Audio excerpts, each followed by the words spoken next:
사람은 누구나 선택받고 싶어 합니다. 사회에서는 좋은 학교나 직장에 선택받는 것을 중요하게 여기고 사람들과의 관계에서도 인정받기를 원합니다. 그러나 가장 중요한 선택은 하나님께 택함받는 것입니다. 하나님께 택함받은 자는 단순히 종교적 행위를 하는 사람이 아니라 하나님의 사랑 안에 붙들린 사람입니다. 하나님께서는 택한 자를 변화시키시고 끝까지 지켜주십니다.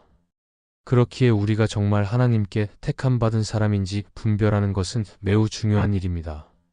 오늘은 하나님께 택함받았다는 세 가지 신호에 대해 함께 나누려고 합니다. 첫째, 하나님께 택함받은 자들은 세상이 주는 즐거움보다 하나님 안에서의 기쁨을 더 크게 누립니다. 세상이 주는 즐거움은 잠시 우리를 만족시키는 것처럼 보이지만 금세 사라지고 맙니다.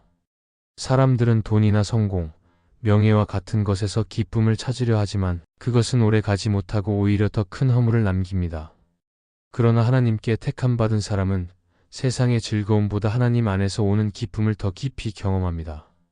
그 기쁨은 환경에 따라 흔들리지 않고 상황이 어려워도 마음을 붙들어 줍니다. 하나님께서 주시는 기쁨은 성령 안에서 오는 평안이며 영원히 꺼지지 않는 힘이 됩니다. 시편 기자는 주의 집에서의 한 날이 다른 곳에서의 첫날보다 낫다고 고백했습니다. 이는 세상이 주는 기쁨보다 하나님을 가까이 하는 기쁨이 훨씬 크고 소중하다는 고백입니다. 하나님께 택함받은 자는 예배를 드릴 때, 말씀을 붙들 때, 기도의 자리에서 하나님과 만날 때 참된 기쁨을 누립니다. 다른 사람이 보기에는 단순한 신앙의 습관처럼 보일지 몰라도 그 안에서 하나님이 주시는 은혜와 평안이 있기 때문에 그 어떤 세상적 즐거움보다 귀하게 여겨집니다. 또한 하나님 안에서의 기쁨은 혼자가 아니라 공동체와 함께할 때 더 풍성하게 경험됩니다. 택하신 자는 다른 사람과 함께 하나님을 찬양하고 교제하며 서로를 세워주는 자리에서 마음 깊은 곳에서 오는 기쁨을 맛봅니다. 세상에서 얻는 즐거움은 경쟁과 비교 속에서 생기지만 하나님이 주시는 기쁨은 사랑과 나눔 속에서 생겨납니다. 그래서 하나님께 택함받은 자는 갈수록 세상의 기쁨에 미련을 두지 않고 하나님 안에 거하는 기쁨을 더 사모하게 됩니다. 하나님은 지금도 택하신 자들에게 하늘의 기쁨을 부어주십니다.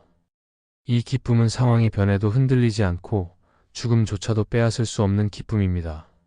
하나님을 바라보며 사는 사람은 세상이 줄 수 없는 참된 만족을 누리며 그 기쁨 안에서 영원한 생명의 소망을 붙들게 됩니다. 둘째, 하나님께 택함받은 자들은 혼자가 아니라 늘 하나님이 함께 하심을 의식합니다. 사람은 누구나 홀로 살아가는 것 같을 때 두려움을 느낍니다. 어려움이 찾아오면 나 혼자 감당해야 한다는 생각에 지치고 절망하기도 합니다. 그러나 하나님께 택함받은 사람은 상황이 어떠하든지 혼자가 아니라 하나님께서 함께 하신다는 사실을 기억합니다. 이 의식은 단순한 위로가 아니라 실제적인 힘이 됩니다. 하나님은 언제나 택한 자와 동행하시며 그들의 걸음을 지켜주십니다. 그러므로 택하신 자는 외롭다 느끼는 순간에도 믿음으로 하나님을 바라보며 다시 일어설 수 있습니다. 성경에 등장하는 요셉은 억울하게 애굽에 팔려가고 감옥에 갇히는 고난을 겪었지만 성경은 반복해서 하나님이 요셉과 함께 하셨다고 기록합니다.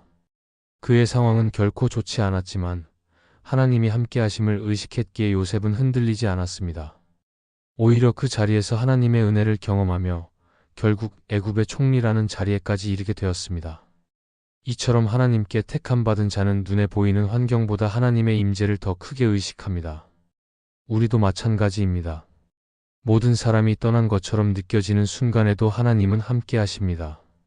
택하신 자는 기도 가운데 그 임재를 느끼고 말씀 속에서 하나님의 동행을 확신합니다. 또한 성령께서 마음을 감동하시며 외롭고 두려운 마음을 위로해 주십니다. 세상은 홀로 설 것을 강요하지만 하나님께 택함받은 자는 혼자가 아님을 알고 담대히 걸어갑니다. 하나님은 지금도 우리와 함께 하십니다. 우리가 이를 믿고 의식할 때 삶의 무게는 더 이상 우리를 짓누르지 못합니다. 택하신 자에게 주시는 이 확신은 흔들리는 세상 속에서도 굳건히 설 수 있는 힘이 되며 끝까지 하나님을 신뢰하게 만듭니다. 셋째, 하나님께 택함받은 자들은 미래에 대한 두려움보다 하나님의 약속을 신뢰합니다. 사람은 누구나 미래를 알 수 없기 때문에 두려움을 느낍니다. 내일 어떤 일이 일어날지, 앞으로 내 삶이 어떻게 흘러갈지 알 수 없으니 불안해집니다. 그러나 하나님께 택함받은 자들은 그 불확실한 미래를 바라보며 두려움에 빠지지 않습니다. 왜냐하면 하나님께서 이미 약속의 말씀으로 우리를 붙들고 계시기 때문입니다. 하나님은 변함이 없으시며 그분의 약속은 반드시 이루어집니다. 그러므로 택하신 자들은 환경이나 상황이 아니라 하나님의 약속의 근거에 소망을 가집니다. 아브라함은 갈 바를 알지 못했지만 하나님의 말씀을 믿고 순종했습니다. 그는 미래를 볼 수 없었지만 약속하신 하나님을 신뢰했습니다. 그 결과 하나님은 아브라함을 믿음의 조상으로 세우셨습니다. 이처럼 하나님께 택함받은 자들은 앞이 보이지 않을 때조차 약속을 붙듭니다. 상황은 불안할지라도 하나님께서 반드시 선한 길로 인도하실 것을 믿습니다. 우리도 삶을 살아가며 수많은 불확실함을 경험합니다.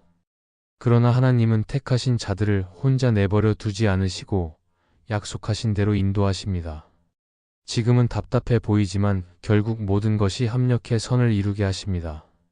그 사실을 믿는 사람은 미래를 두려워하지 않고 오히려 소망 가운데 기다릴 수 있습니다. 하나님이 이루실 것을 신뢰할 때 우리의 마음에는 평안이 자리 잡습니다. 하나님은 지금도 택한 자들에게 약속을 주시고 그 약속을 따라 걸어가게 하십니다. 우리가 두려움 대신 약속을 붙잡을 때 하나님은 반드시 가장 좋은 길로 인도하시며 우리를 통해 영광을 드러내실 것입니다. 이 말씀이 마음의 은혜가 되셨다면 좋아요와 구독으로 함께 해주시기 바랍니다. 또한 댓글에 아멘이라고 남겨주시면 이 말씀이 더 많은 사람들에게 전해질 것입니다. 여러분의 삶에 하나님의 평안과 축복이 늘 가득하시기를 바랍니다. 감사합니다.